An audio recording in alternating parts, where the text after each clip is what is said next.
चलो जी, हम क्लास की रिकॉर्डिंग ऑन कर देते हैं ताकि रिवीजन के लिए काम आए हमारे। तो हमने डेफिनेशन लिख ली बच्चों गवर्नमेंट बजट की। Government budget is an annual statement showing item wise estimate of receipts and expenditure during a fiscal year या फिर फाइनेंशियल ईयर। फिस्कल ईयर 1 अप्रैल से 31 मार्च को चलता है। अब मैं एक क्वेश्चन पूछ रहा हूं भाई, गवर्नमेंट बजट का एक और नाम होता है, क्या नाम होता है? कौन बताएगा? Raise hand.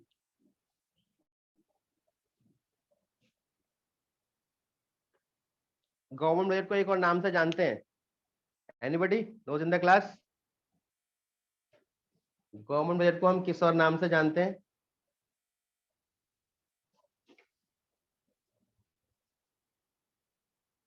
वेटिंग रूम में अंशुल कौन है भाई?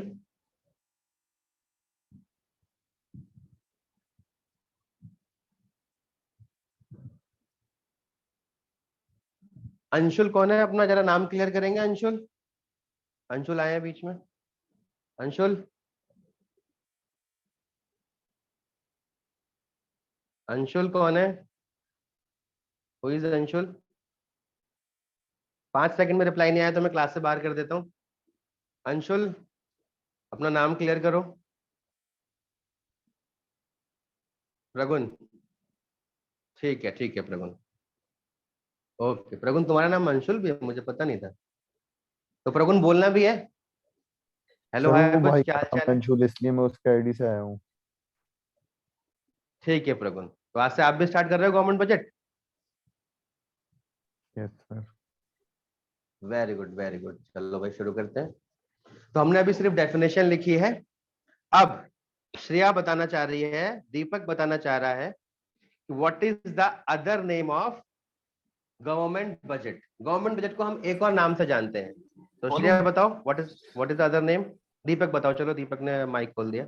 एनुअल। गवर्नमेंट बजट को एनुअल बजट, चलो ठीक है, लेकिन मैं जो सुनना चाह रहा हूँ मुझे वो बताएगा कोई। Sir federal budget. Union budget. ये अनामिका का आंसर आया शायद एकदम सही। The second name is union budget. Government budget को हम किस नाम से और जानते हैं बच्चों? यूनियन बजट के नाम से जानते हैं। Very good. अब एक और क्वेश्चन। अब सब लोग रेज अपने हैंड जो है डाउन कर दो, क्योंकि नया क्वेश्चन आने वाला है, या जिसको नया क्वेश्चन बताना है पहले से ही रेज हैंड है तो ठीक है। अब जो हमारा बजट होता है, वो बजट कब पेश किया जाता है? Date, date of government budget. जिस दिन गवर्नमेंट बजट को प्रेजेंट किया जाता है, कौन बताएगा? हाँ अनुज जी बताइए। सर सबसे पहले जो आपने बताया कि जो बजट की डेट होती है, एक्चुअली इसके अंदर 3 स्टेट हैं ऐसे जिन्होंने ना अपनी स्टेट की जो डेट है वो चेंज कर दिया है, जनवरी टू दिसंबर। उसके अंदर सबसे पहले एमपी था, फिर तेलंगाना था और आंध्र प्रदेश था। तो इन देखो तीनों बच्चों, आपको जो एक एडिशनल इंफॉर्मेशन मिल गई। एमपी, तेलंगाना और आंध्र प्रदेश, आंध्र प्रदेश। ठीक है जी। इन्होंने क्या करा ये है, जो इन्होंने गवर्नमेंट बजट है हाँ 1 जनवरी जनवरी से टू दिसंबर 31 करेंगे। दिसंबर तक। तो ये हाँ जी। एक्सेप्शन हो गए 3 स्टेट। मैंने कहा था ना आप लोगों की नॉलेज को अपग्रेड करने के लिए अनुज है हमारे साथ। तो एमपी, तेलंगाना और आंध्र प्रदेश, आंध्र प्रदेश बच्चों जिन्होंने अपना फिस्कल ईयर 1 जनवरी से 31 दिसंबर कर रखा है फॉर द गवर्नमेंट बजट। हाँ जी, जी। बाकी सब 1 फरवरी से करेंगे। बाकी सब जो है उनकी डेट ऑफ गवर्नमेंट बजट क्या है? 1 फरवरी। ठीक है भाई। अच्छा, ये 1 फरवरी कब से स्टार्ट हुआ है, ये कौन बताएगा? श्रेया, ये पता है आपको? ये 1 फरवरी नहीं को पास होना कब से शुरू हुआ? सर, मेरे को ये पता था 1 फरवरी से होता है, ये नहीं पता कि मतलब कब से हुआ, कैसे हुआ। कब से हुआ? ठीक है जब ठीक है से ठीक है। एनडीए की गवर्नमेंट आई है, एनडीए की गवर्नमेंट। हाँ, जब से ये हमारी बीजेपी सरकार आई है, उससे पहले ये 28 फरवरी को होता था। नरेंद्र मोदी जी ने इसको 1 फरवरी से स्टार्ट कर दिया है। अच्छा, मैं एक क्वेश्चन समझाता हूं आप लोगों को। ये 1 फरवरी या 28 फरवरी, इससे पहले भी 28 फरवरी को ही होता था, मतलब 31 से ये लागू होता है, लेकिन ये 28 फरवरी या फिर 1 फरवरी को क्यों पेश किया जाता है, क्यों जनता को दिखाया जाता है, उसकी बात कर रहे हैं हम। तो ऐसा इसलिए होता है बच्चों, बता देता हूं आपको कि भाई जब फाइनेंशियल ईयर 1 अप्रैल से शुरू होगा और 31 मार्च तक चलेगा, इस पूरे साल का आपने यहां पर एक प्लान्ड स्टेटमेंट तैयार किया है। क्या तैयार करा है? Planned statement. तो ऐसा नहीं होना चाहिए कि आपने इस प्लान्ड स्टेटमेंट को हमारी इकोनॉमी के ऊपर थोप दिया, मतलब ये पटक दिया इकोनॉमी के ऊपर कि भाई ये हमने बना दिया है और यही चलेगा, बस खत्म। तो ऐसा नहीं है, डेमोक्रेसी है, इसलिए कुछ टाइम पीरियड दिया जाता है इस पे डिस्कशन होने के लिए कि ये जो बजट है क्या इसमें कोई चेंजेस रिक्वायर्ड है। अगर चेंजेस की जरूरत है तो पहले उन चेंजेस को किया जाएगा बच्चों। क्या किया जाएगा? पहले चेंजेस को किया जाएगा और फिर उस बजट को 1 अप्रैल से लागू किया जाएगा। पहले इसके लिए सिर्फ 1 महीना मिलता था, अब इसके लिए 2 महीने का टाइम पीरियड मिलता है। बजट कौन प्रेजेंट करता है और कहां प्रेजेंट किया जाता है, नेक्स्ट क्वेश्चन ये है। कोई और जो बताना चाहे? अनुज को तो पता होगा ये वाला। बजट कौन प्रेजेंट करता है बच्चों में से कोई? Finance minister. पहले रेज हैंड करना था, महान आदमी। Sorry sir. हाँ। और कहां पेश किया जाता है इसको? फाइनेंस मिनिस्टर करता है और किसके सामने पेश किया जाता है? पार्लियामेंट में। Very good. संसद में, हमारे जो हमारी संसद है वहां पर फाइनेंस मिनिस्टर इसको प्रेजेंट करता है। और अब तो जनता भी उसकी लाइव रिकॉर्डिंग देख सकती है। जब पहले मीडिया वगैरह हाउसेस वगैरह इतना नहीं होता था तो लाइव रिकॉर्डिंग्स नहीं चलती थी, लेकिन अब तो लाइव रिकॉर्डिंग देख सकती है जब पार्लियामेंट में उसको प्रेजेंट किया जा रहा होता है कि जनता के लिए क्या क्या प्लानिंग कर रखी है सरकार ने। तो गवर्नमेंट बजट का मेन पर्पस यही है, सरकार जनता को ये बताती है, पब्लिक को ये बताती है कि भाई हमने आपके लिए क्या क्या प्लानिंग करी है, हम कहां कहां से पैसा अर्न। सर आपकी आवाज नहीं आ रही। ठीक है भाई। अच्छा, अगर कोई बाई चांस जब क्लास चल रही होती है तो और कोई बच्चा नहीं लॉग इन हुआ होता है, तो आप लोग सब एक दूसरे को जानते ही हो, अगर कोई वेटिंग में हो तो अपने कलीग को फोन कर दिया करो, साथ वाले बच्चों को फोन करके बोल दिया करो, जो मीटिंग में होगा वो मुझे बता देगा सर वो वेटिंग में है, उसको इन कर लो, क्योंकि बार बार मैं फोन की तरफ नहीं जा सकता।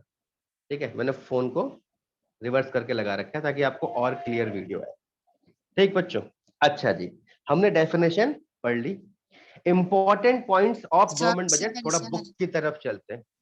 हाँ श्रेया। सर आपने जो बोला था आपकी वॉइस मतलब आई नहीं थी बीच में, तो मतलब अभी आप रिपीट कर बीच सकते में हैं? कॉल आ गया था, जब कॉल आया अच्छा। था तब मैंने कुछ नहीं बोला था। अच्छा ओके। ठीक है, हाँ दीपक बोलो बेटा।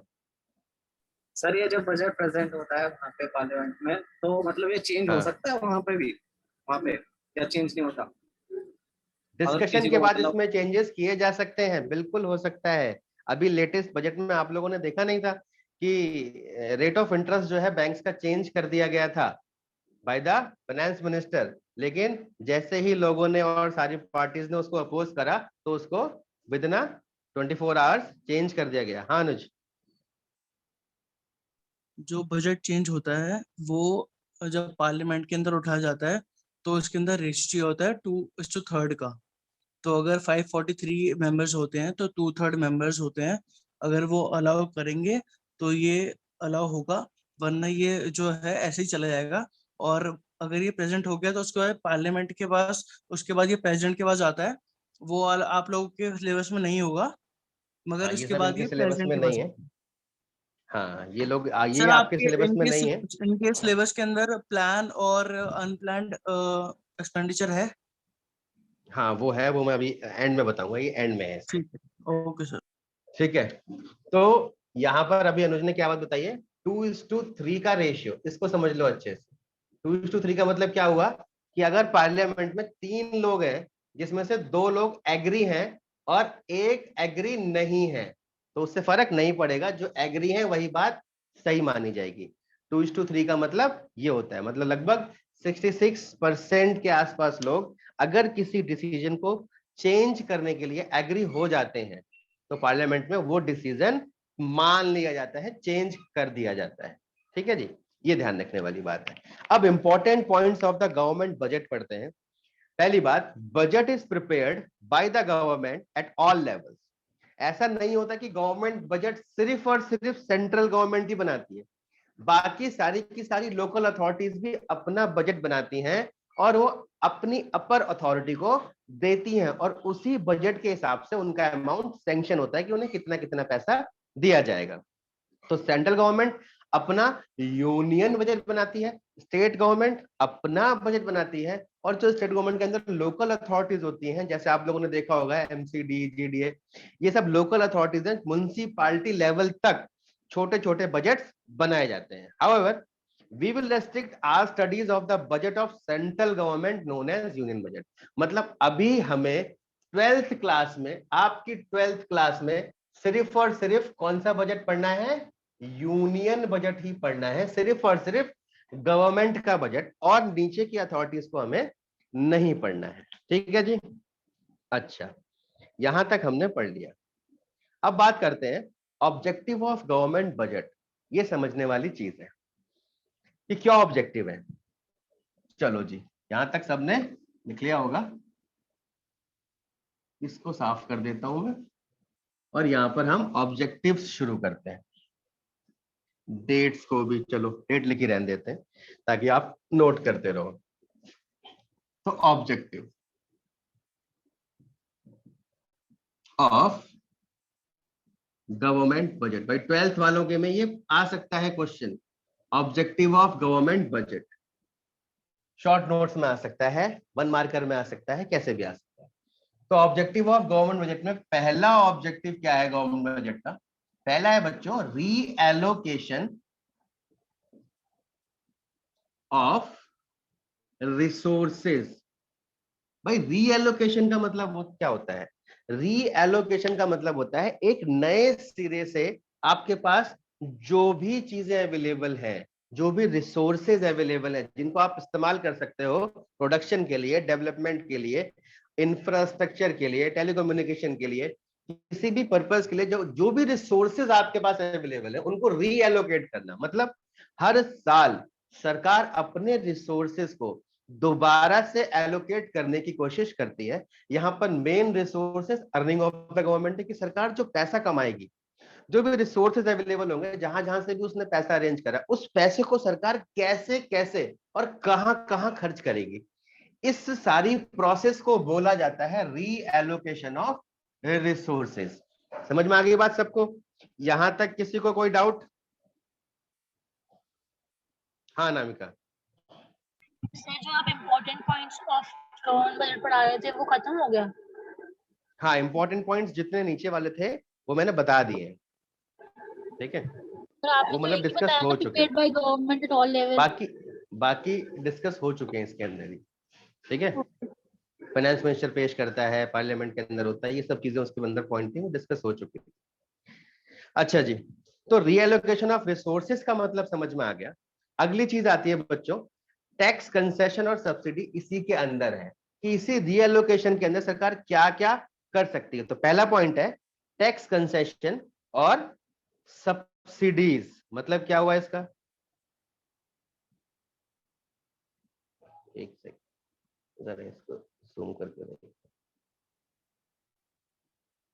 हाँ, तो रीएलोकेशन ऑफ रिसोर्सेज में सबसे पहली चीज क्या लिखी है सरकार ने? Tax concession. What is the meaning of tax concession, या फिर सब्सिडीज भी कहते हैं इसको। तो रीएलोकेशन ऑफ रिसोर्सेज के अंदर सरकार इस चीज पे ध्यान देती है कि कहां कहां पर मुझे टैक्स कंसेशन करना है या फिर कहां कहां पर मुझे क्या देनी है? सब्सिडीज देनी है। अब ये टैक्स कंसेशन और सब्सिडीज, इसका क्या मतलब होता है? टैक्स कंसेशन का मतलब होता है सरकार हमारे इकोनॉमी के अंदर जिस ग्रुप ऑफ एरिया को डेवलप करना चाहती है, उठाना चाहती है, जैसे गरीबों के हेल्प के लिए अगर सरकार कुछ काम करना चाह रही है या फिर किसानों की हेल्प के लिए सरकार कुछ काम करना चाह रही है, तो सरकार कुछ ऐसी पॉलिसी बनाएगी जिसके थ्रू टैक्स कंसेशन मतलब टैक्स में छूट दी जाए, क्योंकि टैक्स हमारी इकोनॉमी के अंदर हर कोई पे करता है। मतलब आप 12th क्लास के स्टूडेंट्स हो बट आप भी टैक्स पे कर रहे हो, मतलब आप अगर कुछ भी कंज्यूम करते हो इकोनॉमी के अंदर तो आप कहीं ना कहीं कोई ना कोई तरीके से टैक्स पे कर रहे हो। टैक्स कितने टाइप का होता है वो हम आगे डिस्कस करने वाले हैं इसी चैप्टर के अंदर, तब पता लग जाएगा कि आप लोग कैसे टैक्स पे कर रहे हो। तो टैक्स कंसेशन और सब्सिडी सरकार देती है और उस ग्रुप को जो इकोनॉमी का वीकर सेक्शन है उसको उठाने की कोशिश करती है, उसकी इनकम को इंक्रीज करने की कोशिश करती है। जैसे किसानों को टैक्स कंसेशन में सरकार क्या कर सकती है, किसानों को टैक्स कंसेशन में जितने भी बीज है, जितने भी अनाज के लिए, इरिगेशन फैसिलिटी के लिए या लोन फैसिलिटी सरकार जो है वो बहुत ही कम रेट पे किसानों को प्रोवाइड करा दे। इससे क्या होगा, इससे किसानों की इनकम बढ़ जाएगी। तो सरकार अपने रिसोर्सेस को इस तरफ मोड़ रही है, मतलब जो भी सरकार के पास पैसा आएगा उससे किसानों के लिए बेनिफिट के लिए ऐसी स्कीम्स निकाली जाएंगी जिसमें उनके ऊपर टैक्स में कंसेशन होगा। मतलब किसान अगर कहीं भी प्रॉफिट, वैसे किसान की जो इनकम होती है वो टैक्स फ्री होती है, तो उनको क्या दी जाएगी, सब्सिडी का मतलब ऐसी चीजों पे टैक्स कम करना जिस पर टैक्स लगा हुआ है, और सब्सिडीज का मतलब होता है कोई भी चीज जो महंगी मिल रही है उसको और सस्ता कर देना ऐसे लोगों तक पहुंचाने के लिए जो उसको यूज करना चाहते हैं और सरकार चाहती है कि वो लोग उसको यूज करें, जैसे गरीब लोग। जैसे एग्जांपल दे सकते हैं हम सरकार का उज्ज्वला योजना, इसके बारे में जानते हो आप लोग? उज्ज्वला योजना, उज्ज्वला योजना मोदी गवर्नमेंट ने एक स्कीम शुरू करी है, थोड़ी लेटेस्ट स्कीम है। उज्ज्वला योजना के अंदर क्या करा सरकार ने, सब्सिडाइज्ड गैस सिलेंडर प्रोवाइड करे गांव की हर औरतों को जो लोग चूल्हे वगैरह पे खाना बनाते थे या नहीं बनाते थे, अगर गांव में रहते हैं, गरीब किसान है, तो उनको उज्ज्वला योजना के तहत गैस सिलेंडर और गैस चूल्हा प्रोवाइड किया गया ताकि वो लोग जो है लकड़ी में खाना ना बनाए। इससे 2-3 बेनिफिट हो सकते हैं। एक तो गांव में रहने वाली जो औरतें होती हैं, इस लकड़ी पे खाना बनाने की वजह से उनकी आईज पे इफेक्ट पड़ता है, उनके लंग्स पे इफेक्ट पड़ता है, वो ठीक हो। दूसरा, पॉल्यूशन ज्यादा होता है वो खत्म हो, और यहाँ पर एक बायोफ्यूल का इस्तेमाल, मतलब अच्छे फ्यूल का इस्तेमाल करें वो लोग। ठीक है जी, तो ये उज्ज्वला योजना के तहत सरकार ने करा, तो ये टैक्स कंसेशन और सब्सिडीज का पार्ट होता है। हाँ अनुज। कंसेशन के अंदर ये होता है यूजुअली अगर आपके पास 2 रुपए का टैक्स लग रहा है तो उसको 1 रुपए कर दिया। सब्सिडीज के अंदर भी सेम होता है। बिल्कुल सब्सिडी में यूजुअली ये होता है कि अगर आप चाहो तो 2 रुपए का अगर 1 रुपए हुआ तो आप 2 रुपए भी दे सकते हो, आपके पास ऑप्शन होता है, आप उसको ज्यादा भी दे सकते हो। इसको मैं एग्जांपल लेके बताता हूं। अभी जस्ट आप लोग क्लास फटाफट से सबको दोबारा से लॉगिन करना है, बिना वेट करे। सारे के सारे बच्चे तुरंत लॉगिन करेंगे, क्लास लीव होने वाली है। बिना वेट करे जल्दी से लॉगिन कर लो, वेटिंग रूम में आ जाओ।